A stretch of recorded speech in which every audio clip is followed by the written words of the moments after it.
ਜਿਵੇਂ ਸ਼ਰਿੰਕ ਹੋਇਆ ਹੈ, ਬਿਲਕੁਲ ਮੈਨੂੰ ਲੱਗਦਾ ਸ਼ਰਿੰਕ ਦੇਖੋ ਆ ਕੇ ਆਹ ਸ਼ਰਿੰਕ ਜਿਹੜੇ ਹੋਏ ਨੇ ਉਹ ਮੈਨੂੰ ਲੱਗਦਾ ਜਿਵੇਂ ਇੱਕ ਜਿਹੜੇ ਕੋਈ ਕਿਸੇ ਕਲਾਸ ਦੇ ਸਵਾਲ ਹੋਣ ਨਾ ਜੀ, ਉਹ ਵੀ ਮੇਰੇ ਖਿਆਲ 12-15 ਜਾਂ ਤੋਂ ਘੱਟ ਨਹੀਂ ਹੁੰਦੇ ਆ ਕਿ ਠੀਕ ਹੈ ਬਾਬਾ ਜੀ ਨਾਨਕ ਜੀ ਨਾਲ ਜੋੜਤਾ ਵੀ 13 ਸਭ ਕੁਝ ਹੈ। ਸਾਬਤ ਕਰਤੀ ਗੱਲ ਕਿ ਮੁੱਖ ਚੋਣ ਪੁੱਤਰ ਲੋਕੀ ਘੋਸ਼ਣਾ ਪੱਤਰ ਨੂੰ ਸੀਰੀਅਸ ਹੁਣ ਨਹੀਂ ਲੈਂਦੇ। ਮੈਨੂੰ ਇਹ ਲੱਗਦਾ ਕਿ ਵੀ ਇਹ ਜਿਹੜੀ ਸ਼ਰਿੰਕ ਹੋਇਆ ਹੈ ਤੇ ਮੈਨੂੰ ਲੱਗਦਾ ਜਿੱਦਾਂ ਇਸ ਵਾਰ ਪੰਜਾਬ ਦੇ ਲੋਕ ਵੀ ਕਈ ਪਾਰਟੀਆਂ ਨੂੰ ਸ਼ਰਿੰਕ ਕਰਨਗੇ। ਇਹ ਜਿਹੜਾ 13-31 ਪ੍ਰੋਗਰਾਮ ਇਹ ਕਾਂਗਰਸ ਪਾਰਟੀ ਦਾ ਚੋਣ ਘੋਸ਼ਣਾ ਪੱਤਰ ਹੈ ਨਵਜੋਤ ਸਿੰਘ ਸਿੱਧੂ ਦਾ ਮਾਡਲ।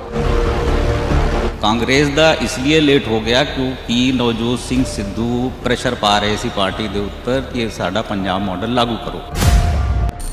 ਆਮ ਸਹਿਮਤੀ ਪਾਰਟੀ 'ਚ ਨਹੀਂ ਬਣੀ ਤਾਂ ਇਹ 2 ਪੰਨੇ ਦਾ ਮੈਨੀਫੈਸਟੋ, ਜਿਹਨੂੰ ਤੁਸੀਂ ਕਹਿ ਲਓ ਮੈਨੀਫੈਸਟੋ ਕਹਿ ਦਿਓ, ਇਹਨੂੰ ਵਾਅਦੇ ਕਹਿ ਦਿਓ, ਵਾਅਦੇ ਲਿਖਿਆ ਹੈ ਮੈਨੀਫੈਸਟੋ ਦੇ ਥੱਲੇ ਲਿਖਿਆ ਹੈ ਵਾਅਦੇ। ਉਹ 13 ਵਾਅਦੇ ਕਰ ਪਾਏ, ਮੈਨੀਫੈਸਟੋ ਪੂਰਾ ਬਣਾ ਹੀ ਨਹੀਂ ਪਾਏ। ਪੰਜਾਬ ਮਾਡਲ ਲਾਗੂ ਕੀਤਾ ਜਾਏ ਕਿ ਕਾਂਗਰਸ ਦਾ ਮਾਡਲ ਲਾਗੂ ਕੀਤਾ ਜਾਏ ਕਿ ਚੰਨੀ ਸਾਹਿਬ ਜੋ ਕਹਿ ਰਹੇ ਉਹ ਕੀਤਾ ਜਾਏ, तो वो सारा कुछ नहीं होया आ होया। ਇਹ ਜੇ ਖਰਚਾ ਲਿਖਿਆ ਹੈਗਾ, ਕਮਾਣਾ ਕਿੱਥੋਂ ਹੈ, ਕਿੱਥੋਂ ਲੈ ਕੇ ਆਣਾ। ਪਰਸੋਂ ਪੰਜਾਬ ਦੀ ਜਨਤਾ ਨੇ ਅਗਲੇ 5 ਸਾਲ ਦਾ ਆਪਣਾ ਭਵਿੱਖ ਤੈਅ ਕਰਨਾ ਹੈਗਾ। ਕਿਹੜੀ ਪਾਰਟੀ ਦੀ ਸਰਕਾਰ ਬਣੇਗੀ, ਕਿਹੜਾ ਪਾਰਟੀ ਦਾ ਵਿਧਾਇਕ ਚੁਣਿਆ ਜਾਊਗਾ, ਇਹ ਤੇ 10 ਮਾਰਚ ਨੂੰ ਪਤਾ ਲੱਗੂਗਾ। ਲੇਕਿਨ ਜਿੱਥੋਂ ਤੱਕ ਸਿਆਸੀ ਪਾਰਟੀਆਂ ਨੇ ਆਪਣੇ ਜਿਹੜੇ ਚੋਣ ਘੋਸ਼ਣਾ ਪੱਤਰ ਜਾਰੀ ਕੀਤੇ ਸਨ, ਸਭ ਤੋਂ ਪਹਿਲਾਂ ਆਮ ਆਦਮੀ ਪਾਰਟੀ ਨੇ ਪੰਜਾਬ ਦੇ ਲੋਕਾਂ ਨੂੰ ਭਰਮਾਉਣ ਵਾਸਤੇ ਗਰੰਟੀਆਂ ਨਾਮ ਦਿੱਤਾ ਸੀ, ਜਿਹੜਾ ਪਹਿਲਾਂ ਚੋਣ ਘੋਸ਼ਣਾ ਪੱਤਰ ਜਿਹਨੂੰ ਕਹਿੰਦੇ ਉਹ ਅੱਜ ਕੱਲ੍ਹ ਗਰੰਟੀਆਂ ਦੇ ਨਾਮ ਤੋਂ। ਉਸ ਤੋਂ ਬਾਅਦ ਸ਼੍ਰੋਮਣੀ ਅਕਾਲੀ ਦਲ ਨੇ ਵੀ ਤੇ ਅੱਜ ਕਾਂਗਰਸ ਪਾਰਟੀ ਵੱਲੋਂ ਆਪਣਾ ਚੋਣ ਘੋਸ਼ਣਾ ਪੱਤਰ ਜਾਰੀ ਕੀਤਾ ਗਿਆ। ਪੰਜਾਬ ਦੇ ਅਗਲੇ 5 ਸਾਲਾਂ ਦੀ ਜਿਹੜੀ ਕੀ ਡਿਵੈਲਪਮੈਂਟ ਕੀਤੀ ਜਾਊਗੀ, ਕੀ ਵਾਅਦੇ ਕੀਤੇ ਜਾਣਗੇ। ਹਾਲਾਂਕਿ ਇਸ ਤੋਂ ਪਹਿਲਾਂ ਜਿਹੜੀਆਂ ਵੀ ਪਾਰਟੀਆਂ 40-40 45-45 ਪੇਜ ਦੇ ਚੋਣ ਘੋਸ਼ਣਾ ਪੱਤਰ ਜਾਰੀ ਕਰਦੇ ਹੁੰਦੇ ਸੀ, ਲੇਕਿਨ ਇਸ ਵਾਰ ਕਾਂਗਰਸ ਪਾਰਟੀ ਨੇ ਸਿਰਫ ਇਹ ਵਾਲਾ ਜਿਹੜਾ ਚੋਣ ਘੋਸ਼ਣਾ ਪੱਤਰ ਆ ਮਤਲਬ 4 ਪੇਜ ਦਾ ਹੀ ਜਾਰੀ ਕੀਤਾ ਹੈਗਾ। ਸਿਰਫ ਉਹਦੇ 'ਚ ਇੱਕ ਪਹਿਲਾ ਪੰਨਾ ਜਿਹਦੇ 'ਚ 13 ਏਜੰਡੇ ਰੱਖੇ ਨੇ। ਇਹ 13 ਏਜੰਡੇ ਅਗਲੇ 5 ਸਾਲ ਵਾਸਤੇ ਕਾਂਗਰਸ ਪਾਰਟੀ ਨੇ ਇਹਨਾਂ 13 ਏਜੰਡਿਆਂ ਨੂੰ ਡਿਫਾਈਨਡ ਕੀਤਾ ਹੈਗਾ। ਤੇ ਇਸ ਸਮੇਂ ਸਾਡੇ ਨਾਲ ਬਹੁਤ ਹੀ ਸੀਨੀਅਰ ਪੱਤਰਕਾਰ ਨੇ ਸੁਖਬੀਰ ਸਿੰਘ ਬਾਜਵਾ, ਉਹਨਾਂ ਦੇ ਨਾਲ ਵੀ ਗੱਲਬਾਤ ਕਰਾਂਗੇ। ਮੇਰੇ ਖੱਬੇ ਪਾਸੇ ਬੈਠੇ ਨੇ, ਸੱਜੇ ਪਾਸੇ ਮੇਰੇ ਬੈਠੇ ਨੇ ਸੀਨੀਅਰ ਪੱਤਰਕਾਰ ਮੋਹਿਤ ਸ਼੍ਰੀਵਾਸਤਵ, ਉਹਨਾਂ ਦੇ ਨਾਲ ਗੱਲਬਾਤ ਕਰਾਂਗੇ ਕਿ ਆਖਰ ਉਹ ਕੀ ਇਹਨਾਂ ਚੋਣਾਂ ਦੇ ਵਿੱਚ ਇਹਨਾਂ ਚੋਣਾਂ ਘੋਸ਼ਣਾ ਪੱਤਰ ਨੂੰ ਕਿਵੇਂ ਦੇਖਦੇ ਨੇ। ਸੁਖਬੀਰ ਜੀ ਬਹੁਤ ਬਹੁਤ ਸਵਾਗਤ ਹੈ ਜੀ। ਥੈਂਕ ਯੂ ਭੁੱਲਰ ਸਾਹਿਬ। ਮੋਹਿਤ ਜੀ ਬਹੁਤ ਬਹੁਤ ਸਵਾਗਤ ਹੈ ਜੀ। बहुत बहुत धन्यवाद। ਸੁਖਬੀਰ ਜੀ, ਆਪਾਂ ਸਾਰਿਆਂ ਨੇ ਸਾਰੀਆਂ ਸਿਆਸੀ ਪਾਰਟੀਆਂ ਦੇ ਚੋਣ ਘੋਸ਼ਣਾ ਪੱਤਰ ਪਹਿਲਾਂ ਵੀ ਦੇਖੇ ਨੇ, ਪੜ੍ਹੇ ਵੀ, ਅਟੈਂਡ ਵੀ ਕੀਤੇ ਨੇ। ਅੱਜ ਕਾਂਗਰਸ ਪਾਰਟੀ ਦਾ ਜਿਹੜਾ ਚੋਣ ਘੋਸ਼ਣਾ ਪੱਤਰ ਹੈ ਇਹਦੇ 'ਚ ਤੁਹਾਨੂੰ ਕੋਈ ਨਵਾਂ ਲੱਗਾਗਾ ਜੀ? ਦੇਖੋ ਪਹਿਲੀ ਗੱਲ ਤਾਂ ਜਿਹੜਾ ਅਕਸਰ ਇੱਕ ਪਰੰਪਰਾ ਹੁੰਦੀ ਸੀ ਕਿ 2 ਹਫ਼ਤੇ ਪਹਿਲਾਂ 7 ਦਿਨ ਪਹਿਲਾਂ ਘੋਸ਼ਣਾ ਪੱਤਰ ਨੂੰ ਕਰਨਾ, ਘੋਸ਼ਣਾ ਪੱਤਰ ਨੂੰ ਘਰ ਤੱਕ ਪਹੁੰਚਾਉਣਾ, ਉਹ ਮੈਨੂੰ ਲੱਗਦਾ ਕਿ ਵੀ ਜਿਹੜੀਆਂ ਪਾਰਟੀਆਂ ਅਲੱਗ-ਅਲੱਗ ਤੌਰ ਤੇ ਉਹ ਜਿਹੜੀਆਂ ਸਿਮਟਦੀਆਂ ਜਾ ਰਹੀਆਂ ਨੇ, ਕੁਝ ਘੰਟਿਆਂ ਦੀ ਵਾਸਤੇ ਹੀ ਜਿਹੜਾ ਜਾਰੀ ਕਰਤਾ ਹੈ। ਔਰ ਉਮੀਦ ਕਰਦੀ ਹੈ ਜਨਤਾ ਸਾਨੂੰ ਜਿਹੜੀ ਹੈ ਸਾਡੇ ਕੁਝ ਘੰਟਿਆਂ 'ਚ ਸੁਣ ਕੇ ਘਰ ਪਹੁੰਚ 12 ਜਾਂ 700 ਪਿੰਡ ਹੋਵੇ ਜੀ, ਤੁਸੀਂ ਉਹਨੂੰ ਦੇ ਵਿੱਚ ਸਿਆਸਤਦਾਨ ਨੇ ਪਾਰਟੀਆਂ ਖੜੀਆਂ ਹੋਣਾ ਕਿ 2.5-3 ਹਜ਼ਾਰ ਉਮੀਦਵਾਰ ਖੜਾ ਹੋਵੇ। ਤੇ ਮੈਨੂੰ ਸਮਝ ਨਹੀਂ ਆਉਂਦੀ ਕਿ ਵੀ ਇਹ ਘੋਸ਼ਣਾ ਪੱਤਰ ਕੋਈ ਵੀ ਹੈ, ਮੈਂ ਕਾਂਗਰਸ ਪਾਰਟੀ ਦੀ ਮਤਲਬ ਬਾਕੀਆਂ ਦੀ ਵੀ ਗੱਲ ਕਰਾਂਗੇ, ਬਾਕੀ ਨੇ ਪਹਿਲਾਂ ਜਾਰੀ ਕੀਤਾ, ਲੇਕਿਨ ਇਹ ਜਿਵੇਂ ਸ਼ਰਿੰਕ ਹੋਇਆ ਹੈ, ਬਿਲਕੁਲ ਮੈਨੂੰ ਲੱਗਦਾ ਸ਼ਰਿੰਕ ਦੇਖੋ ਆ ਕੇ ਆਹ ਸ਼ਰਿੰਕ ਜਿਹੜੇ ਹੋਏ ਨੇ ਉਹ ਮੈਨੂੰ ਲੱਗਦਾ ਜਿਵੇਂ ਇੱਕ ਜਿਹੜੇ ਕੋਈ ਕਿਸੇ ਕਲਾਸ ਦੇ ਸਵਾਲ ਹੋਣ ਨਾ ਜੀ, ਉਹ ਵੀ ਮੇਰੇ ਖਿਆਲ 12-15 ਜਾਂ ਤੋਂ ਘੱਟ ਨਹੀਂ ਹੁੰਦੇ ਆ ਕਿ ਠੀਕ ਹੈ ਬਾਬਾ ਜੀ ਨਾਨਕ ਜੀ ਨਾਲ ਜੋੜਤਾ ਵੀ 13 ਸਭ ਕੁਝ ਹੈ। ਮੇਰੇ ਖਿਆਲ ਦੇ ਵਿੱਚ ਚੋਣ ਮੈਨੀਫੈਸਟੋ ਦਾ ਇਹਨਾਂ ਨੇ ਇੱਕ ਸਾਬਤ ਕਰਤੀ ਗੱਲ ਕਿ ਮੁੱਖ ਚੋਣ ਪੁੱਤਰ ਲੋਕੀ ਘੋਸ਼ਣਾ ਪੱਤਰ ਨੂੰ ਸੀਰੀਅਸ ਹੁਣ ਨਹੀਂ ਲੈਂਦੇ, ਕਿਉਂਕਿ ਇਹਨਾਂ ਨੂੰ ਲੱਗਦਾ ਕਿ ਜਿਹੜੀ ਹੈ ਜੋ ਘੋਸ਼ਣਾ ਕਰਦੇ ਨੇ ਉਹ ਵਾਅਦੇ ਨਿਭਾ ਨਹੀਂ ਪਾਉਂਦੇ ਤੇ ਮੁੜ ਕੇ ਇਹਨਾਂ ਨੂੰ ਉਹੀ ਇਹਨੂੰ ਘੇਰਦੀ ਹੈ। ਤੇ ਇਸ ਵਾਰੀ ਸ਼ੁਰੂ ਤੋਂ ਡਿਸਾਈਡ ਸੀ ਕਿ ਛੋਟਾ ਹੋਏਗਾ, ਇਹ ਬੜਾ ਘੱਟ ਹੋਏਗਾ, ਮੁੱਦੇ ਵੀ ਘੱਟ ਹੋਣਗੇ, ਲੇਕਿਨ ਮੰਗਾਂ ਬੜੀਆਂ ਜਿਹੜੀਆਂ ਉਹ ਵਾਅਦੇ ਕਰਾਂਗੇ ਬੜੇ ਦਰੁਸਤ ਔਰ ਵੱਡੇ ਹੋਣਗੇ ਆ ਕੇ।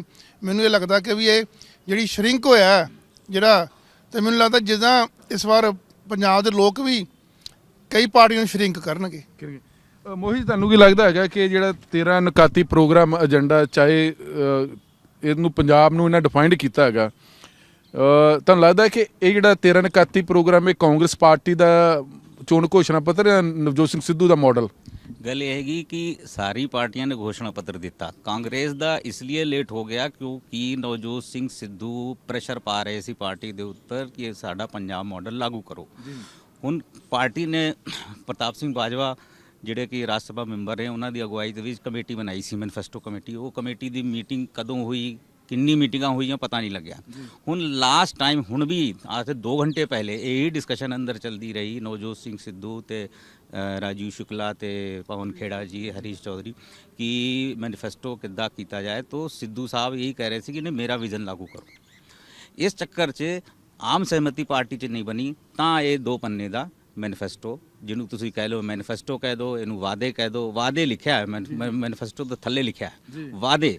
ਉਹ 13 ਵਾਅਦੇ ਕਰ ਪਾਏ, ਮੈਨੀਫੈਸਟੋ ਪੂਰਾ ਬਣਾ ਹੀ ਨਹੀਂ ਪਾਏ ਕਿਉਂਕਿ ਇੰਨਾ ਜ਼ਿਆਦਾ ਆਪਸ में डिस्कशन होने के बावजूद भी मैनीफेस्टो ते आम सहमति नहीं बनी कि पंजाब मॉडल लागू किया जाए, कि कांग्रेस का मॉडल लागू किया जाए, कि चन्नी साहब जो कह रहे हैं वो किया जाए। तो वो सारा कुछ नहीं होया आ होया। ਤਾਂ ਲੱਗਦਾ ਕਿ ਇਹ 13 ਜਿਹੜੇ ਐਡੀ ਪੰਜਾਬ ਦੀ ਐਡੀ ਵੱਡੀ ਆਬਾਦੀ ਸੀ ਔਰ ਉਸ ਤੋਂ ਬਾਅਦ ਸਾਡੇ ਦੇ 3.5 ਲੱਖ ਕਰੋੜ ਦਾ ਕਰਜ਼ਾ, ਇਹ 13 ਵਾਅਦੇ ਵੀ ਤੁਹਾਨੂੰ ਲੱਗਦਾ ਕਿ ਮਹੱਤਵਪੂਰਨ ਹੈ ਕਿ ਨਹੀਂ ਹੈ? देखो कुछ गल्लां ਇਹਦੇ ਵਿੱਚ तो ठीक है, लेकिन कुछ गल्लां इदां दी हैगी ਜਿਹੜੀ ਵੈਲਫੇਅਰ ਸਟੇਟ ਦੀ ਗੱਲ ਕਰਦੇ ਹੈ, ਜਿਹੜੇ ਫ੍ਰੀ ਦੇਣਾ, ਬਿਜਲੀ 3 ਰੁਪਏ ਯੂਨਿਟ ਕਮ ਕਰਦੀ, ਹੋਰ ਸਾਰੀ ਸੁਵਿਧਾਵਾਂ ਆ ਬੱਚਿਆਂ ਨੂੰ 5000 10000 20000 ਸਕੂਟੀ ਲੈਪਟਾਪ, ਇਹ ਸਾਰਾ ਇੰਤਜ਼ਾਮ ਕਰਨ ਵਾਸਤੇ ਪੈਸੇ ਹੋਣੇ ਚਾਹੀਏ। ਸਿੱਧੂ ਸਾਹਿਬ ਵੀ ਇਹੀ ਸ਼ੁਰੂ ਵਿੱਚ ਗੱਲ ਕਰ ਰਹੇ ਸੀ ਕਿ ਆਪਾਂ ਕਿਵੇਂ ਨਾ ਕਿਵੇਂ ਆ ਮਾਫੀਆ ਖਤਮ ਕਰਕੇ, ਟਰਾਂਸਪੋਰਟ ਮਾਫੀਆ ਖਤਮ ਕਰਕੇ, ਕੇਬਲ ਮਾਫੀਆ ਖਤਮ ਕਰਕੇ, ਰੇਤੇ ਵਾਲਾ ਮਾਫੀਆ ਖਤਮ ਕਰਕੇ ਅਸੀਂ ਆਪਣਾ ਖਜ਼ਾਨਾ ਭਰਾਂਗੇ ਤਾਂ ਦੇਵਾਂਗੇ। ਲੇਕਿਨ ਗੱਲ ਇਹ ਹੈਗੀ ਕਿ ਖਜ਼ਾਨਾ ਭਰਨ ਤੋਂ ਬਾਅਦ ਵੀ ਜੇ ਇੰਨੇ ਵੱਡੇ ਵੱਡੇ ਵਾਅਦੇ ਕੀਤੇ ਇਹ ਪੂਰੇ ਹੋਣਗੇ ਕਿ ਨਹੀਂ ਹੋਣਗੇ, ਕਿਉਂਕਿ ਪਿਛਲੀ ਵਾਰ ਵੀ ਬਹੁਤ ਵੱਡੇ ਵੱਡੇ ਵਾਅਦੇ ਹੋਏ ਸੀ। ਪਿਛਲੀ ਵਾਰ ਵੀ ਬਹੁਤ ਵੱਡੇ ਵੱਡੇ ਵਾਅਦੇ ਕੈਪਟਨ ਅਮਰਿੰਦਰ ਸਿੰਘ और प्रशांत किशोर ਜਿਹੜੇ ਚੁਣਾਵ ਸਟੇਟ 'ਚ ਕਰ ਰਹੇ ਉਹਨਾਂ ਨੇ ਬਣਾਏ ਸੀ। ਲੇਕਿਨ ਉਹ ਵਾਅਦੇ ਬਹੁਤ ਸਾਰੇ ਕੈਪਟਨ ਅਮਰਿੰਦਰ ਸਿੰਘ ਭਲੇ ਇਹ ਕਹਿੰਦੇ ਸੀ ਕਿ ਅਸੀਂ 184 ਵਾਅਦੇ ਪੂਰੇ ਕਰਤੇ, ਲੇਕਿਨ ਹੋਏ ਇਹ ਗਲਤ ਹੈ, ਬਿਲਕੁਲ ਨਹੀਂ ਕੀਤੇ। ਬਹੁਤ ਸਾਰੀ ਚੀਜ਼ਾਂ ਜੇ ਬੱਚਿਆਂ ਨੂੰ ਬੇਰੁਜ਼ਗਾਰਾਂ ਨੂੰ ਕਿਹਾ ਸੀ ਭੱਤਾ ਦੇਵਾਂਗੇ, ਇੱਕ ਨੂੰ ਨਹੀਂ ਦਿੱਤਾ। ਸਮਾਰਟਫੋਨ ਵੀ ਸਾਰੇ ਬੱਚਿਆਂ ਨੂੰ ਨਹੀਂ ਦਿੱਤਾ। ਅੱਛਾ ਕਰਜ਼ਾ ਮਾਫੀ ਜਿਹੜੇ ਕਿਸਾਨਾਂ ਦੀ ਹੈ ਉਹ ਵੀ ਵਿੱਚ ਵਿਚਾਲੇ ਰਹਿ ਗਈ। ਤਾਂ ਇਹ ਉਸ ਵਾਰ ਵੀ ਨਹੀਂ ਹੋਇਆ ਸੀ। ਹੁਣ ਲੋਕਾਂ ਦਾ ਵਿਸ਼ਵਾਸ ਘਟ ਗਿਆ ਹੈ ਘੋਸ਼ਣਾ ਪੱਤਰ 'ਤੇ। ਲੋਕੀ ਕਹਿੰਦੇ ਕਈ ਆਰਗੇਨਾਈਜੇਸ਼ਨ ਉਹਨਾਂ ਨੇ ਡਿਮਾਂਡ ਵੀ ਕੀਤੀ ਹੈ ਕਿ ਜੀ ਇਹਨੂੰ ਜੀ ਉਹ ਬਣਾਓ, ਇਹਦੀ ਜ਼ਿੰਮੇਵਾਰੀ ਲੈ ਪਾਰਟੀ, ਇਹਨੂੰ ਲੀਗਲ ਡਾਕੂਮੈਂਟ ਬਣਾਓ, ਇਹਦੀ ਜਵਾਬਦੇਹ ਹੋ ਸਰਕਾਰ ਦੀ। ਉਹਨੂੰ ਦੇਖਦੇ ਹੋਏ ਲੋਕਾਂ ਦਾ ਵਿਸ਼ਵਾਸ ਜਿਹੜਾ ਹੈ ਘੋਸ਼ਣਾ ਪੱਤਰ ਸੇ ਖਤਮ ਹੋ ਰਿਹਾ, ਤਾਂ ਹੀ ਇਹ ਸ਼ਰਿੰਕ ਹੋ ਗਿਆ, ਹੁਣ ਛੋਟਾ ਹੋ ਗਿਆ। ਸੁਬੀਰ ਜੀ ਤੁਹਾਨੂੰ ਲੱਗਦਾ ਨਹੀਂ ਕਿ ਕਾਂਗਰਸ ਪਾਰਟੀ ਪਹਿਲਾਂ ਲੰਬੇ ਸਾਰੀਆਂ ਪਾਰਟੀਆਂ ਵੱਡੇ ਵੱਡੇ 200 300 ਵਾਅਦੇ ਕਰਦੀਆਂ ਨੇ, 13 ਕਰਤੀਆਂ, ਮਤਲਬ ਇਹ ਨਹੀਂ ਲੱਗਦਾ ਕਿ ਸਿਆਣੇ ਕਹਿੰਦੇ ਹੈਗੇ ਨਾ ਕਿ ਆਪਣੀ ਚਾਦਰ ਵੇਖ ਕੇ ਪੈਰ ਪਸਾਰਨੇ ਚਾਹੀਦੇ ਹੈਗੇ?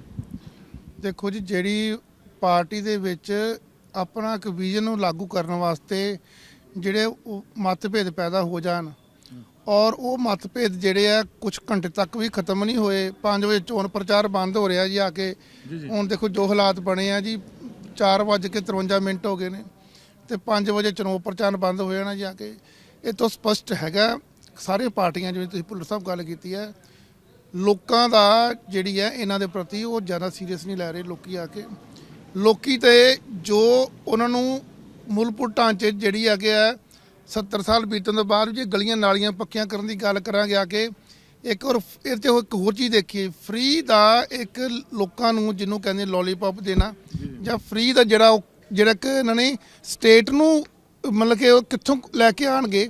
ਜਿਹੜਾ ਇੱਕ ਆਮ ਘਰ 'ਚ ਗੱਲ ਆ ਜੀ, ਜਦੋਂ ਆਪਾਂ ਖਰਚਾ ਘਰ 'ਚ ਕਰਦੇ ਆ ਅਸੀਂ ਪਹਿਲਾਂ ਉਹ 'ਚ ਡਿਸਾਈਡ ਕਰ ਲੈਂਦੇ ਕਿ ਸਾਡਾ ਖਰਚਾ ਕੀ ਕਰਾਂਗੇ ਆ ਕੇ, ਤਨਖਾਹ ਕਿੰਨੀ ਹੈ, ਖਰਚੇ ਕਿੰਨੇ ਕਰਨੀ ਹੈ ਜੀ। ਇਹ 'ਚ ਖਰਚਾ ਲਿਖਿਆ ਹੈਗਾ, ਕਮਾਉਣਾ ਕਿੱਥੋਂ ਹੈ, ਕਿੱਥੋਂ ਲੈ ਕੇ ਆਣਾ। ਹਰ ਕੁਝ ਜਨਤਾ ਦਾ ਵਿੱਚ ਲੱਗਾ ਜੀ। ਸਾਨੂੰ ਐਕਸਾਈਜ਼ ਦੀ ਗੱਲ ਕਰਦੇ ਆ, 34,000 ਜਿਹੜੀ 34 ਕਰੋੜ ਸਾਡੀ ਬੋਤਲ ਵਿਕਦੀ ਸ਼ਰਾਬ ਦੀ ਆ ਕੇ। ਇਹ ਮਾਈਨਿੰਗ ਪਾਲਿਸੀ ਜਿਹੜੀ ਆ ਹੁਣ ਵੀ ਗੱਲ ਕੀਤੀ ਹੈ ਜੀ, ਮਾਈਨਿੰਗ ਪਾਲਿਸੀ ਹੈ, ਲੀਕਰ ਪਾਲਿਸੀ ਹੈ, ਕੋਈ ਨਵੀਂ ਗੱਲ ਤਾਂ ਨਹੀਂ ਕੀਤੀ। ਲੇਕਿਨ ਇੱਕ ਵਰਡ ਨਾਲ ਲੱਗ ਗਿਆ ਕਾਰਪੋਰੇਸ਼ਨ। ਕਾਰਪੋਰੇਸ਼ਨ ਅਗਰ ਕੋਆਪਰੇਸ਼ਨ ਮਿਲੇਗਾ ਤਾਂ ਹੀ ਕਾਰਪੋਰੇਸ਼ਨ ਬਣਾਓਗੇ। ਕਾਰਪੋਰੇਸ਼ਨ ਤਾਂ ਮਿਲ ਨਹੀਂ ਰਿਹਾ ਸਿੱਧੂ ਸਾਹਿਬ ਨੂੰ, ਤਾਂ ਕਾਰਪੋਰੇਸ਼ਨ ਬਣਾਉਣ ਲੱਗੇ। ਚਲੋ ਕੋਈ ਗੱਲ ਨਹੀਂ, ਹਾਲਾਤ ਇਹ ਬਣ ਗਏ ਨੇ। ਜਿੰਨੀਆਂ ਵੀ ਕੀਤੇ ਨੇ ਹੁਣ ਤੱਕ ਵਾਅਦੇ, ਇਹਨਾਂ ਦੇ ਵਿੱਚੋਂ ਇੱਕੋ ਚੀਜ਼ ਜਿਹੜੀ ਹੈਗੀ ਆ ਉਹ ਹੈਗੀਆਂ ਸਿਰਫ ਜੋ ਅਸੀਂ ਦੇਖਦੇ ਹਾਂ ਉਹ ਐਜੂਕੇਸ਼ਨ ਤੇ ਹੈਲਥ ਸਿਸਟਮ। ਇਹ ਜਿਹੜੀਆਂ ਮੁਲਕਾਂ ਦੇ ਵਿੱਚ ਹੈਲਥ ਐਜੂਕੇਸ਼ਨ ਸਿਸਟਮ ਠੀਕ ਨਹੀਂ ਹੁੰਦਾ, ਉਹ ਮੁਲਕਾਂ ਦਾ ਬੜਾ ਹਾਲਾਤ। ਕਾਂਗਰਸ ਪਾਰਟੀ ਨੇ ਜਾਂ ਜਿਹੜਾ ਸਿੱਧੂ ਮਾਡਲ ਆ ਜਾਂ ਸਿੱਧੂ ਦਾ ਜਿੱਤੇਗਾ ਪੰਜਾਬ ਜਿਹੜਾ ਮਾਡਲ ਦੇ ਵਿੱਚ ਝਲਕਦਾ ਹੈਗਾ, ਪ੍ਰਾਇੋਰਟੀ ਉਹਨਾਂ ਨੇ ਹੈਲਥ ਅਤੇ ਐਜੂਕੇਸ਼ਨ ਦੇ ਰੱਖੀ, ਜਿਹੜੀ ਸਰਕਾਰ ਦੀ ਜਾਂ ਵੈਲਫੇਅਰ ਸਟੇਟ ਦੀ ਜਿਹੜੀਆਂ ਜ਼ਿੰਮੇਵਾਰੀਆਂ। ਮੂਲਭੂਤ ਢਾਂਚੇ ਦੇਖੋ ਜੀ, ਅਸੀਂ ਸਭ ਤੋਂ ਪਹਿਲਾਂ ਘਰ ਦੇ ਵਿੱਚ ਹੀ ਅਸੀਂ ਬੱਚਿਆਂ ਨੂੰ ਸਭ ਤੋਂ ਪਹਿਲਾਂ ਵੈਕਸੀਨੇਸ਼ਨ ਲਵਾਈ, ਧਿਆਨ ਰੱਖਿਆ ਕਿ ਡਾਈਟ ਚਾਰਟ ਬਣਾਇਆ। ਇਹਨਾਂ ਨਾਲ ਇਹ ਪੰਜਾਬ ਦੇ ਡਾਈਟ ਚਾਰਟ ਕੀ ਬਣਾ ਰਹੇ ਨੇ, ਕੀ ਇਹ ਲੋਕਾਂ ਨੂੰ ਜਿਹੜੀ ਹੈ ਇਹ ਐਜੂਕੇਸ਼ਨ ਸਿਸਟਮ ਕਹਿਣਾ ਬਹੁਤ ਸੌਖਾ ਹੈ ਜੀ। ਆ ਕੇ ਪਿੰਡਾਂ 'ਚ ਚੱਲ ਜਾਓ, ਸ਼ਹਿਰਾਂ ਦੇ ਵਿੱਚ ਦੇਖ ਲਓ, ਆ ਕੇ ਲੋਕੀ 3 ਚੀਜ਼ਾਂ ਤੋਂ ਬੜੇ ਪਰੇਸ਼ਾਨ ਹੈ ਜੀ। ਸਭ ਤੋਂ ਵੱਡੀ ਗੱਲ, ਸਾਡਾ ਬੱਚਾ ਪੜ੍ਹ ਲਿਖ ਕੇ ਜਿਹੜਾ ਹੈ ਰੁਜ਼ਗਾਰ ਨਹੀਂ ਮਿਲ ਰਿਹਾ, ਬਾਹਰ ਜਿਹੜੇ ਆ ਬੱਚਿਆਂ ਨੂੰ ਲੋਨ ਲੈ ਕੇ ਬਾਹਰ ਜਾਣ ਲਈ ਮਜਬੂਰ ਹੋ ਰਿਹਾ ਜੀ। ਨੰਬਰ 2 ਜੀ, ਜਿਹੜਾ ਉਹ ਕਹਿੰਦੇ ਨੇ ਕਿ ਸਾਡਾ ਜਿਹੜਾ ਐਜੂਕੇਸ਼ਨ ਸਿਸਟਮ ਇੰਨਾ ਮਹਿੰਗਾ ਹੋ ਗਿਆ ਹੈ, ਸਰਕਾਰੀ ਸਿਸਟਮ ਨੂੰ ਇੰਪਰੂਵ ਨਹੀਂ ਕੀਤਾ, ਨਿੱਜੀ ਜਿਹੜੀਆਂ ਸੰਸਥਾਵਾਂ ਦਾ ਫੀਸ ਬੜੀ ਜ਼ਿਆਦਾ, ਬੱਚਿਆਂ ਨੂੰ ਪੜ੍ਹਾਈ ਕਰਾ ਨਹੀਂ ਪਾ ਰਿਹਾ, ਕਿ ਉਹ ਹਾਲਾਤ ਬੜੇ ਮੁਸ਼ਕਲ ਹੋਏ ਨੇ। ਤੀਜੀ ਗੱਲ ਹੈ, ਹੁਣ ਤੱਕ ਇਹਨਾਂ ਨੇ ਕਾਨੂੰਨ ਬਣਾਉਣ ਦੇ ਬਾਅਦ ਵੀ ਅੱਜ ਵੀ ਲੋਕਾਂ ਦਾ ਜਿਹੜਾ ਲੁੱਟ ਖਸੁੱਟ ਜਿਹੜੀਆਂ ਪ੍ਰਾਈਵੇਟ ਹਸਪੀਟਲਸ ਨੇ ਉਹ ਅੱਜ ਵੀ ਜਾਰੀ ਹੈ। ਮੋਹਿਤ ਜੀ, ਤੁਹਾਨੂੰ ਕੀ ਲੱਗਦਾ ਕਿ ਇਹ ਜਿਹੜਾ ਅੱਜ ਕਾਂਗਰਸ ਪਾਰਟੀ ਨੇ ਚੋਣ ਵਾਅਦੇ ਕਹਿ ਲਓ ਜਾਂ ਕਾਂਗਰਸ ਦੇ ਵਾਅਦੇ ਕਹਿ ਲਓ, ਤੁਹਾਨੂੰ ਲੱਗਦਾ ਕਿ ਇਸ ਜਿਹੜੇ 13 ਨਿਕਾਤੀ ਪ੍ਰੋਗਰਾਮ ਆ, ਇਹ ਕਾਂਗਰਸ ਪਾਰਟੀ ਦੀ ਅਗਲੇ 5 ਸਾਲਾਂ ਨੂੰ ਲੈ ਕੇ ਸੋਚ ਝਲਕਦੀ ਹੈਗੀ ਇਹਦੇ 'ਚ ਜੀ? ਕਾਂਗਰਸ ਪਾਰਟੀ ਦੀ ਸੋਚ ਝਲਕਦੀ ਨਾ ਹੋਏ, ਲੇਕਿਨ ਸਿੱਧੂ ਸਾਹਿਬ ਦੀ ਸੋਚ ਜ਼ਰੂਰ ਝਲਕਦੀ ਹੈਗੀ। ਔਰ ਇੱਕ ਤਰੀਕੇ ਸੇ ਤੁਸੀਂ ਇਹ ਕਹੋ ਕਿ ਹਾਈ ਕਮਾਨ ਨੇ ਮਜਬੂਰੀ में आके ਉਹਨਾਂ ਦਾ ਜੋ ਬਾਰ-ਬਾਰ ਹੁਣ ਵੀ ਕਹਿ ਰਹੇ ਸੀ ਕਿ ਰਾਜੀਵ ਗਾਂਧੀ ਨਾਲ ਡਿਸਕਸ ਹੋ ਕੇ ਰਾਜੀਵ ਗਾਂਧੀ ਨਾਲ ਡਿਸਕਸ ਕਰਕੇ बनाया है, तो राहुल गांधी ਨਾਲ ਡਿਸਕਸ ਕਰਕੇ बनाया है, तो ठीक है, उन्होंने ਕਿਹਾ ਕਿ ਠੀਕ ਹੈ ਚਲੋ ਇਹੀ ਕਰਕੇ ਦੇਖ ਲੈਂਦੇ ਹਾਂ ਐਤਕੀ। ਲੇਕਿਨ ਇਹਦੇ ਵਿੱਚ ਬਹੁਤ ਸਾਰੀ ਚੀਜ਼ਾਂ ਇੱਦਾਂ ਦੀਆਂ ਹੈਗੀਆਂ ਜਿਹੜੀ ਕਾਰਪੋਰੇਸ਼ਨ ਬਣਾਉਣ ਦੀ ਗੱਲ ਹੈ। ਹੁਣ ਕਹਿੰਦੇ ਕਿ 30,000 ਕਰੋੜ ਰੁਪਏ ਉੱਥੋਂ ਆਊਗਾ ਐਕਸਾਈਜ਼ ਤੋਂ, ਆਪਣਾ ਮੇਰੇ ਖਿਆਲ ਤੇ 5200 ਕਰੋੜ ਹੈਗਾ, ਹਾਂ ਇਹ ਹੁੰਦਾ ਐਕਸਾਈਜ਼ ਦਾ। ਹੁਣ ਜਾਂ 6500 ਕਰੋੜ ਜਾਂ 5500 ਕਰੋੜ ਐਕਸਾਈਜ਼ ਦਾ ਟੀਚਾ ਹੈਗਾ, ਉਹ ਕਹਿੰਦੇ 30,000 ਕਰੋੜ, ਇਹਦਾ ਮਤਲਬ 25,000 ਕਰੋੜ ਦੀ ਜਿਹੜੀ ਐਕਸਾਈਜ਼ ਡਿਊਟੀ ਚੋਰੀ ਹੋ ਰਹੀ ਹੈ। ਸ਼ਰਾਬ ਮਤਲਬ ਕਿੱਥੋਂ ਆ ਰਹੀ ਹੈ, ਇੰਨੀ ਜ਼ਿਆਦਾ ਲੀਕੇਜ ਹੁੰਦੀ ਨਹੀਂ, ਲੇਕਿਨ ਉਹ ਕਹਿ ਰਹੇ ਕਿ ਨਹੀਂ 30,000 ਕਰੋੜ ਆਉਂਦਾ। कोई ना, जो सरकार बन गई तो पता ही लग जाऊगा, मार्च में फिक्स होना है। मतलब शराब महंगी हो जाएगी, ਜਿਹੜੀ 200 वाली बोतल 800 ਦੀ ਹੋ ਜਾਏਗੀ। हाँ, वो खुद कहने कि ਅਸੀਂ शराब ਦੀ ਉਹ ਨਹੀਂ ਕਰਦੇ, ਉਹ ਪ੍ਰਗਤੀ ਨਹੀਂ ਕਰਦੇ, ਲੇਕਿਨ ਇਹ ਹੈ ਕਿ ਇਹ ਅਸੀਂ ਕਰਾਂਗੇ, ਕਾਰਪੋਰੇਸ਼ਨ ਬਣਾਵਾਂਗੇ, ਇੱਦਾਂ ਕਰਾਂਗੇ, ਚਿਪ ਲੱਗੂਗੀ, ਟਰੱਕ ਲੱਗੂਗਾ, ਬੋਤਲ ਇੱਧਰ ਉੱਧਰ ਨਹੀਂ ਹੋਊਗੀ, ਇਹ ਸਾਰੇ ਕੁਝ ਕਹਿੰਦੇ। ਅੱਛਾ, ਕਿ ਸਭ ਤੋਂ ਇਹਦੇ 'ਚ ਹੋਰ ਵੀ ਹੈ ਕਿ ਦਾਲਾਂ, ਤੇਲ ਦੇ ਬੀਜ ਦੇ, ਮੱਕੀ ਦੀ ਘੱਟੋ ਘੱਟ ਜਿਹੜਾ ਸਮਰਥਨ ਮੁੱਲ ਤੇ ਹੋਏਗਾ, ਇਹ ਐਗਰੀਕਲਚਰ ਦੀ ਗੱਲ ਵੀ ਹੋਈ ਹੈ। ਦੇਖੋ, agriculture diversification captain Amarinder Singh ਲੈ ਕੇ ਪਹਿਲੇ ਆਏ ਸੀ, ਉਸ ਤੋਂ ਬਾਅਦ ਬਾਦਲ ਸਾਹਿਬ ਵੀ ਬਹੁਤ ਗੱਲਾਂ ਕੀਤੀਆਂ, ਲੇਕਿਨ ਇਹ ਹੁੰਦਾ ਨਹੀਂ। ਗੱਲ ਇਹ ਹੈਗੀ ਕਿ ਜਿਹੜੀ ਅਲਟਰਨੇਟ ਜਿਹੜੀ ਕ੍ਰੌਪ ਹੈਗੀ, ਉਹਦੀ ਖਰੀਦ ਦਾ ਕੀ ਸਿਸਟਮ ਹੈ। ਜੇ ਜੱਟਾਂ ਨੂੰ ਅੱਜ ਤੁਸੀਂ ਕਹਿ ਦਿਓ ਕਿ ਬਾਈ ਤੂੰ ਦਾਲ ਬੀਜ ਲੈ, ਜਿੰਨੀ ਤੇਰੀ ਦਾਲ ਹੋਗੀ MSP ਸਰਕਾਰ ਦੀ ਹੈਗੀ, ਅਸੀਂ ਇੰਨਾ ਵਧਾ ਕੇ ਤੈਨੂੰ ਦੇ ਦੇਵਾਂਗੇ, ਉਹ ਬੀਜਣ ਲੱਗੂ। ਨਹੀਂ ਬੀਜਦਾ ਕਣਕ, ਨਹੀਂ ਲਗਾਉਂਦਾ ਝੋਨਾ। ਲੇਕਿਨ ਗੱਲ ਇਹ ਹੈਗੀ ਕਿ ਇਹ ਪਹਿਲੇ ਤਾਂ ਇਹ ਰੋਡ ਮੈਪ ਬਣੂਗਾ ਨਾ। ਹੁਣ ਕਹਿੰਦੇ ਕਿ ਕੋਲਡ ਸਟੋਰੇਜ ਬਣਾਵਾਂਗੇ ਸਬਜ਼ੀਆਂ ਤੇ ਉਹ ਦਾਲਾਂ ਤੇ ਔਰ ਮੱਕੇ ਤੇ, ਤੁਸੀਂ ਕੋਲਡ ਸਟੋਰੇਜ ਕਿਵੇਂ ਬਣਾਓਗੇ? ਇਨਫਰਾਸਟ੍ਰਕਚਰ ਕਿੱਥੇ ਲਾਓਗੇ? ਪੈਸੇ ਕਿੱਥੇ ਲਾਓਗੇ? ਜਿਹੜੇ ਵਾਅਦੇ ਤੁਸੀਂ 111 ਦਿਨ ਚ ਕੀਤੇ ਹੈ, ਪਹਿਲੇ ਉਹਨੂੰ ਪੂਰਾ ਕਰ ਲਓ। ਆ 13 ਨੁਕਾਤੀ ਪ੍ਰੋਗਰਾਮ ਤਾਂ ਚਲੋ ਅੱਗੇ ਕਰਨਾ ਹੈ, ਉਹ ਵੀ ਤਾਂ ਹੈਗਾ। ਜਿਹੜੇ ਬਿਜਲੀ ਦੇ ਬਿੱਲ ਪਿੱਛੇ ਬਕਾਏ ਮਾਫ ਕੀਤੇ ਹੈ, 3 ਰੁਪਏ ਬਿਜਲੀ ਸਸਤੀ ਕੀਤੀ ਹੈ, ਪਾਣੀ ਦੇ ਬਿੱਲ 50 ਰੁਪਏ ਕਰਤੇ। ਜਿਹੜੀ ਸ਼ਹਿਰਾਂ ਦੇ ਵਿੱਚ ਜਿਹੜੀ ਡਿਵੈਲਪਮੈਂਟ ਹੈ, ਲੋਕਲ ਗਵਰਨਮੈਂਟ ਹੈਗੀ, ਮਿਊਨਿਸਪਲ ਕਾਰਪੋਰੇਸ਼ਨ ਹੈਗੀ, ਸਾਰੇ ਮਿਊਨਿਸਪਲ ਕਾਰਪੋਰੇਸ਼ਨ ਅਤੇ ਨਗਰ ਕੌਂਸਲਾਂ ਦੀ ਹਾਲਤ ਖਰਾਬ ਹੈ। ਕੋਈ ਕਿਸੇ ਕੋਲ ਪੈਸਾ ਨਹੀਂ ਹੈ, ਸਰਕਾਰ ਇੰਨੇ ਪੈਸੇ ਦਿੰਦੀ ਨਹੀਂ।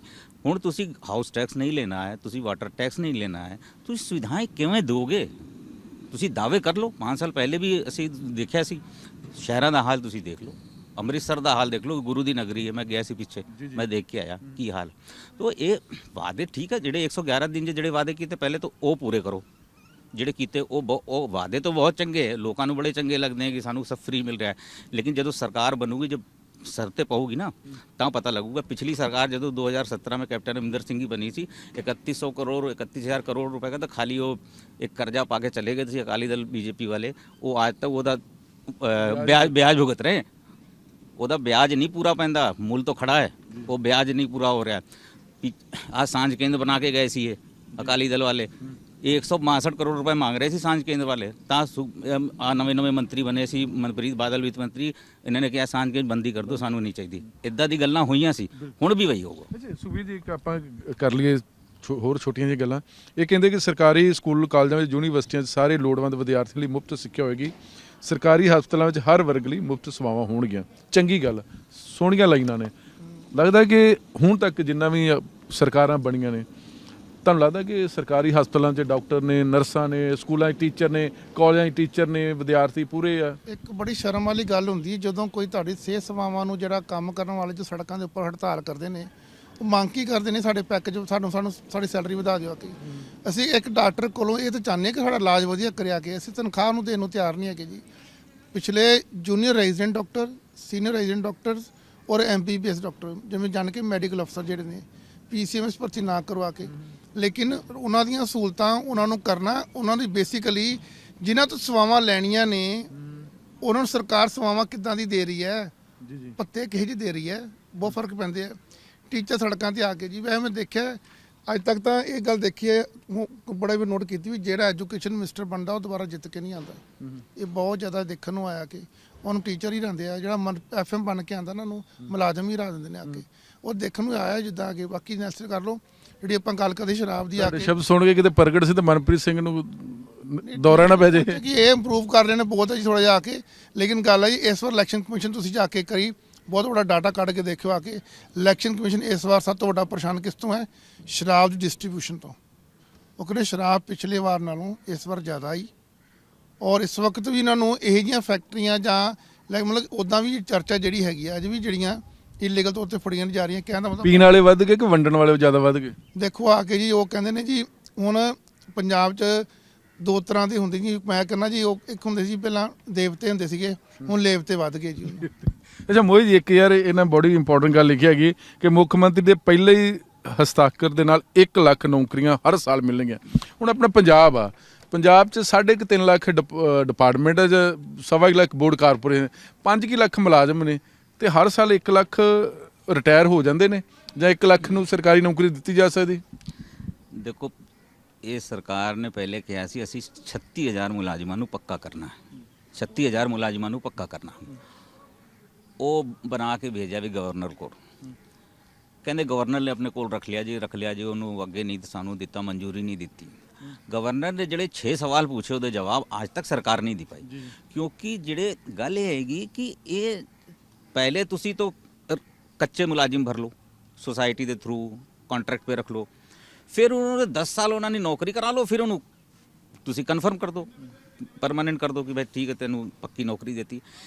ਅੱਛਾ, ਐਗਜ਼ਾਮ ਤੁਸੀਂ ਲੈਣਾ ਨਹੀਂ ਡਿਪਾਰਟਮੈਂਟਲ, ਪੋਸਟਾਂ ਤੁਸੀਂ ਸਰਕਾਰੀ ਕੱਢਣੀ ਨਹੀਂ, ਤੇ ਜਿਹੜੇ ਬੱਚੇ PhD ਕਰਕੇ, B.Ed ਕਰਕੇ ਜਾਂ ਹੋਰ ਉੱਚ ਸਿੱਖਿਆ ਲੈ ਕੇ ਜਿਹੜੇ ਘੂਮ ਰਹੇ, ਜਿਹੜੇ ਇੰਤਜ਼ਾਰ ਕਰ ਰਹੇ ਕਿ ਸਾਡਾ ਕੋਈ ਐਗਜ਼ਾਮ ਸਰਕਾਰੀ ਨੌਕਰੀ ਵਾਸਤੇ ਹੋਏ, ਤਾਂ ਉਹ ਉਹਨਾਂ ਦਾ ਹੱਕ ਤਾਂ ਮਾਰਾ ਗਿਆ ਨਾ। ਇਹ ਤਾਂ ਬਹੁਤ ਸਿੱਧਾ, ਇਹ ਤਾਂ ਚੋਰ ਦਰਵਾਜ਼ੇ ਵਾਲੀ ਨੌਕਰੀ ਹੋਗੀ ਕਿ ਅਸੀਂ ਕਿਸੇ ਆਊਟਸੋਰਸ ਕਰਕੇ ਆ ਗਏ, अपना 20,000 रुपए महीने तक काम करते रहे, 10 साल सानू हो गया, असी झंडा लेके सड़क ते बैठ गए, टैंकी ते चढ़ गए कि नहीं सानू तो पक्का करो। ते ये होना ही नहीं है, ये तो जिहड़ा 36,000 नौकरियां पक्के करन दा वादा सी, ये तो होना ही नहीं सी। तो 1 ਲੱਖ ਵੀ ਔਖਾ ਹੀ ਆ। 1 ਲੱਖ नौकरियां कित्थों आणगी? ये 1 लाख नौकरी नहीं कहते, ये 1 लाख रोजगार कहते हैं। हाँ, और तुसी वो भटकान वाली गल है। 1 लाख नौकरियां तुसी ले ही नहीं सकते, 1 लाख रोजगार ਢਾਬੇ ਤੇ ਵੀ ਹੋ ਸਕਦਾ। कुछ सरकारी नौकरियां होंगी, कुछ वो जो कैप्टन साहब कहते सी घर दी अपनी गड्डी अपना व्यवसाय, ये कहते स्टार्टअप खुलवावांगे, ये करेंगे, ਉਹਨੂੰ सब सारा कुछ करके ਚਾਹੇ ਪਕੌੜੇ ਵੇਚਣਾ, ਚਾਹੇ ਪਕੌੜੇ ਵੇਚੋ। ਦੇਖੋ ਬੜੀ ਵਾਰ ਜਿਹੜੇ 5 ਸਾਲ ਨੂੰ ਜਿਸ ਨੂੰ ਲੈ ਕੇ ਆਪਾਂ ਚੇਅਰਮੈਨ ਬਣਾਇਆ SS ਬੋਰਡ ਦਾ, ਉਹਦਾ ਆਮ ਆਦਮੀ ਪਾਰਟੀ ਸ਼ਾਮਲ ਹੋ ਗਿਆ ਜੀ। ਮਤਲਬ ਰੁਜ਼ਗਾਰ ਦੀ ਪਾਲਿਸੀ ਇਦਾਂ ਦੀ ਬਣੀ ਆ ਕੇ ਕਿ ਉਧਰ ਰੁਜ਼ਗਾਰ ਮਿਲ ਗਿਆ, ਰੁਜ਼ਗਾਰ ਉਧਰ ਮਿਲ ਗਿਆ ਉਹਨੂੰ ਆ ਕੇ। ਦੂਜੀ ਗੱਲ ਹੈ, ਠੀਕ ਹੈ ਜੀ, ਘਰ ਘਰ ਚੱਲੀ ਗੱਲ ਚੰਡੀਗੜ੍ਹ ਦਾ ਮਸਲੇ ਹੱਲ, ਲੇਕਿਨ ਮਸਲਾ ਹੁਣ ਗੱਲ ਆਮ ਆਦਮੀ ਪਾਰਟੀ ਦਾ, ਅਕਾਲੀ ਦਲ ਦਾ, ਕਾਂਗਰਸ ਦਾ, ਇਹਦਾ ਆਪਦਾ ਮਸਲਾ। ਜਿਵੇਂ ਆਪਾਂ ਬਾਰ-ਬਾਰ ਰੋਜ਼ਗਾਰ ਦੀ ਗੱਲ ਕਰਦੇ, ਮੇਰੇ ਖਿਆਲ ਦੇ ਵਿੱਚ ਇਹਨਾਂ ਦੀ ਸਰਕਾਰ ਦੇ ਨਾਲ ਵਾਅਦੇ ਨਹੀਂ ਹੀ, ਸਰਕਾਰ ਦੀਆਂ ਮਨਸ਼ਾਵਾਂ ਦਾ ਜਿਹੜੀ ਹੈ ਕਿ ਉਹਨਾਂ ਦਾ ਇੱਕ ਪਹਿਲਾਂ ਤਾਂ ਉਹਨਾਂ ਦਾ ਉਹ ਟੈਸਟ ਹੋਣਾ ਚਾਹੀਦਾ, ਜਿਹੜਾ ਨਾਰਕੋ ਟੈਸਟ, ਵੀ ਇਹਨਾਂ ਦੀ ਮਨਸ਼ਾ ਕਿੰਨੀ ਕੁ ਹੈਗੀ ਨਹੀਂ ਹੈਗੀ। ਲਾਸਟ ਇੱਕ ਢੁਕਵੇਂ ਜਵਾਬ ਦੇ ਜੀ, ਕਾਂਗਰਸ ਦੇ ਵਾਅਦੇ ਜਿਹੜਾ ਚੋਣ ਘੋਸ਼ਣਾ ਪੱਤਰ ਹੈ, ਇਹ ਤੁਹਾਨੂੰ ਕਿਵੇਂ ਦਾ ਲੱਗਾ? ਪਹਿਲੀ ਨਜ਼ਰ 'ਚ 2.5 पेज ਦਾ ਤਾਂ ਵਾਅਦਾ ਜੀ ਕੀਤਾ ਕਿ ਜੀ ਕਿਆ ਕਿਆ ਹੁਆ ਤੇਰਾ ਵਾਅਦਾ, ਪੂਰਾ ਗਾਣਾ ਮੈਨੂੰ ਨਹੀਂ ਆਉਂਦਾ, ਲੇਕਿਨ ਇਹ ਪਤਾ ਕਾਂਗਰਸ ਦੇ ਵਾਅਦੇ ਘੋਸ਼ਣਾ ਪੱਤਰ ਉੱਪਰ ਕੀਤਾ। ਮੇਰੇ ਖਿਆਲ 'ਚ ਜੇ 13 ਨੁਕਤੀ ਪ੍ਰੋਗਰਾਮ 'ਚ ਲੈ ਕੇ ਆਣਾ ਸੀ, ਸਿੱਧੂ ਸਾਹਿਬ ਹੋ ਗਏ 1.5 ਮਹੀਨਾ ਨੂੰ ਰੋਲਾ ਪਾਉਂਦੇ ਨੂੰ ਆ ਕੇ ਜੀ, ਕਾਂਗਰਸ ਪਾਰਟੀ ਚੀਕਾਂ ਕਢਾਤੀਆਂ 13 ਇਸ ਘੋਸ਼ਣਾ ਪਿੱਛੇ ਕਰਨ ਵਾਸਤੇ, ਤੇ ਹੁਣ ਵੀ 15 ਮਿੰਟ ਪਹਿਲਾਂ ਇਹੀ ਲੜਾਈ ਚੱਲਦੀ ਸੀ ਕਿਹਨੂੰ ਮਾਡਲ ਕਰਨਾ। ਕੀ ਪਤਾ ਜਿਹੜਾ ਤੁਸੀਂ ਕਹਿ ਗਏ 2.5 ਪੇਜ ਦਾ, ਕੀ ਪਤਾ ਉਹ ਕਹਿੰਦੇ ਪਹਿਲਾਂ ਰੌਲਾ ਪੈ ਗਿਆ ਹੈ ਨਾ ਕਿ 2.5 ਸਾਲ ਸਿੱਧੂ ਸਾਹਿਬ ਸਰਕਾਰ ਚੱਲੂ ਕਿ 2.5 ਸਾਲ ਚੰਨੀ ਚਲਾਏਗਾ। ਇਹ ਸਰਕਾਰ ਨੂੰ ਮਿਊਜ਼ੀਕਲ ਚੇਅਰ ਵਾਂਗੂ ਚਲਾਉਣਾ ਚਾਹੁੰਦੇ ਸੀ ਆ ਕੇ, ਮਿਊਜ਼ੀਕਲ ਚੇਅਰ ਵਾਂਗੂ ਸਰਕਾਰਾਂ ਚੱਲਦੀਆਂ ਨਹੀਂ ਆ ਕੇ ਜੀ। ਅੱਜ ਵੀ ਕਹਿ ਰਿਹਾ ਭੁੱਲਰ ਸਾਹਿਬ, ਤੁਸੀਂ ਇਹਨਾਂ ਦਾ ਇੱਕ ਤਾਂ ਮਨਸ਼ਾਵਾਂ ਦੇ ਨਾਲ ਇਹਨਾਂ ਲਾਈਟ ਡਾਇਰੈਕਟਰ ਕਰਾਓ ਆ ਕੇ, ਇਹ ਮੰਤਰੀ ਸੰਤਰੀ ਸਾਰੀਆਂ ਪਾਰਟੀਆਂ ਦੇ ਕਿ ਪਾਰਟੀਆਂ ਸਾਰਿਆਂ ਦੇ ਜੀ ਆ ਕੇ ਜੀ, ਇਹਨਾਂ ਦੇ ਘੱਟੋ ਘੱਟ ਮਨਸ਼ਾ ਕੀ ਹੈ, ਇਹਨਾਂ ਦੀ ਵਾਅਦੇ ਨਿਭਾਣੇ ਕਰਨਾ ਬਾਅਦ ਦੀ ਗੱਲ ਹੈ, ਲੇਕਿਨ ਜੋ ਕੀਤੇ ਨੇ ਸੁਣਨ ਨੂੰ ਬਹੁਤ ਚੰਗੇ ਲੱਗਦੇ ਨੇ। ਔਰ ਮੇਰੇ ਖਿਆਲ 'ਚ ਇਹ ਸਵੇਰ ਤੱਕ ਸੋਸ਼ਲ ਮੀਡੀਆ ਤੇ ਭਰਿਆ ਹੋਏਗਾ। ਮੇਰੇ ਖਿਆਲ 'ਚ ਵਾਅਦਿਆਂ ਦੇ ਉੱਪਰ ਵੀ ਇੱਕ ਇਹਦੇ 'ਚ ਬਹੁਤ ਵੱਡਾ ਇੱਕ ਸਵਾਲ ਘੇਰੇਗਾ। ਸਿੱਧੂ ਸਾਹਿਬ ਦੇ ਨਾਲ ਜਿਹੜੇ ਵਾਅਦੇ ਕੀਤੇ ਨੇ ਪਾਰਟੀ ਨੇ ਉਹ ਪੂਰੇ ਹੋ ਨਹੀਂ ਸਕੇ। ਸਿੱਧੂ ਸਾਹਿਬ ਇਹ ਚਾਹੁੰਦੇ ਕਿ ਸਾਡੇ ਵਾਅਦੇ ਜਿਹੜੇ ਕੀਤੇ ਨੇ ਅਸੀਂ ਲੋਕਾਂ ਜਲਦ ਪੂਰੇ ਕਰ ਦਾਂਗੇ। ਮੋਹਿਤ ਆਖਰੀ ਸਵਾਲ ਹੈ, ਜੇ ਕਾਂਗਰਸ ਪਾਰਟੀ ਦੀ ਸਰਕਾਰ ਬਣਦੀ ਤੇ ਤੁਹਾਨੂੰ ਲੱਗਦਾ ਕਿ ਇਹ ਚੋਣ ਵਾਅਦੇ ਵੇਖ ਕੇ ਮਨਪ੍ਰੀਤ ਬੜਾ ਖੁਸ਼ ਹੋਊਗਾ ਕਿ ਯਾਰ ਜਿਆਦਾ ਵਾਅਦੇ ਪੂਰੇ ਨਹੀਂ ਕਰਨੇ ਪੈਣਗੇ? मनप्रीत बादल खुश हो ना खुश हो वो गल ਵੱਖਰੀ है, लेकिन सिद्धू साहब ने अपना मॉडल तो घोषणा पत्र ਦੀ ਸ਼ਕਲ ਦੇ ਵਿੱਚ ਸਾਹਮਣੇ ਲਿਆਦਾ, ਪਾਰਟੀ ਲੈ ਕੇ ਆ ਗਈ। ਦੂਜੀ ਗੱਲ ਉਹਨੇ ਜਦੋਂ ਸੀਐਮ ਚਿਹਰੇ ਦਾ ਐਲਾਨ ਹੋਇਆ ਉਸ ਤੋਂ ਬਾਅਦ ਉਹਨੇ ਇੱਕ ਗੱਲ ਕਹੀ ਕਿ ਜੇ ਮੇਰਾ ਘੋषणा ਪੱਤਰ ਲਾਗੂ ਹੋਊਗਾ ਤਾਂ ਮੈਂ ਜ਼ਿੰਮੇਦਾਰ ਹਾਂ, ਨਹੀਂ ਤਾਂ ਮੈਂ ਜ਼ਿੰਮੇਦਾਰ ਨਹੀਂ ਹਾਂ ਜੀ। ਤੇ ਸਰਕਾਰ ਜੇ ਬੰਦੀ ਹੈ ਕਾਂਗਰਸ ਦੀ, ਮੁੱਖ ਮੰਤਰੀ ਬਣेंगे ਚਰਨਜੀਤ ਸਿੰਘ ਚੰਨੀ ਸਾਹਿਬ, ਤੇ ਇਹ ਸਿੱਧੂ ਮਾਡਲ ਉਸ ਵੇਲੇ ਲਾਗੂ ਹੋਊਗਾ ਕਿ ਨਹੀਂ ਹੋਊਗਾ, ਸਿੱਧੂ ਸਾਹਿਬ ਦੀ ਕੀ ਤਾਕਤ ਹੋਊਗੀ ਕਿ ਉਹ ਡੰਡੇ ਦੇ ਜ਼ੋਰ ਤੇ ਆਪਣਾ ਮਾਡਲ ਲਾਗੂ ਕਰਵਾ ਪਾਏ। ਇਹ ਦੋ ਚੀਜ਼ਾਂ ਹੈ ਜਿਹੜੀ ਜੇ ਸਰਕਾਰ ਬੰਦੀ ਹੈ ਤਾਂ ਉਹ ਦੇਖਣ ਵਾਲੀ ਹੋਗੀ ਕਿ ਕਿੱਦਾਂ ਸਰਕਾਰ ਕੰਮ ਕਰ ਰਹੀ ਹੈ। ਇਸ ਬਹੁਤ ਮਿਹਰਬਾਨੀ ਕਦੋਂ ਨੋਮਲ ਤੇਲ ਹੋਏਗਾ ਤੇ ਕਦੋਂ ਰਾਦਾ ਨੱਚੇਗੀ ਆ ਕੇ ਜੀ। ਅਗਰ ਮਗਰ ਸਰਕਾਰ ਨਹੀਂ, ਮੇਰੇ ਖਿਆਲ 'ਚ ਲੋਕਾਂ ਨੇ ਮਨ ਬਣਾਇਆ ਹੈਗਾ ਹੈ। ਮੇਰੇ ਖਿਆਲ 'ਚ ਅੱਜ ਕੱਲ ਜਿਹੜਾ ਭਵਿੱਖ ਪੰਜਾਬ ਦਾ ਜਿਹੜਾ ਡਿਸਾਈਡ ਕਰਨਾ ਲੋਕਾਂ ਨੇ, ਉਹ ਈਵੀਐਮ 'ਚ ਬੰਦ ਕਰ ਦੇਣਾ ਹੈਗਾ ਜੀ। ਇੱਕ ਬਹੁਤ ਵੱਡਾ ਉਮੀਦਵਾਰ ਖੜਾ ਕੀਤਾ ਜਿਹੜਾ ਨਜ਼ਰ ਨਹੀਂ ਆ ਰਿਹਾ ਕਿਸੇ ਨੂੰ, ਬਹੁਤ ਵੱਡਾ ਉਮੀਦਵਾਰ ਹੈ ਜੀ, ਉਹ ਹੈ ਨੋਟਾ। ਨੋਟਾ ਉਮੀਦਵਾਰ ਇਦਾਂ ਦਾ ਜੀ ਆ ਕੇ ਲੋਕਾਂ ਦਾ ਵੀ ਬੜਾ ਹੈਗਾ ਕਿ ਪਸੰਦ ਕੀਤਾ, ਕਰ ਵੀ ਰਹੇ ਨੇ।